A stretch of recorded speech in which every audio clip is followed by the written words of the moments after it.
Welcome to Principally Speaking, your weekend news audit. I'm Josh Gillespie.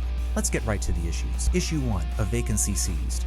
We start with the sudden passing of Senator Lindsey Graham, who died late Saturday from a brief illness. Within hours of his death, the White House publicly claimed that Graham's final phone call from a flight back from Ukraine was an explicit demand for the Senate to pass the stalled Save America Act. While South Carolina's governor prepares a temporary appointment, utilizing a sudden human tragedy to apply raw political leverage onto a grieving co-equal branch challenges the baseline norms of Principle 6, the separation of powers. Legislative text must be debated on its merits, not extracted through the exploitation of a vacancy. Issue 2, the Constitution's 10-day automatic clock. But while the administration fights for control of voting text, their attempt to hold middle-class economic relief hostage just suffered a quiet, brilliant defeat. At midnight on Friday, the 21st Century Road to Housing Act officially became federal law without the president's signature. The president had refused to sign the popular bipartisan bill, trying to force separate voting concessions, but he failed to issue an official veto message. Under Article 1 of the Constitution, if the president doesn't sign or veto a bill within 10 days while Congress is in session, it automatically becomes law anyway.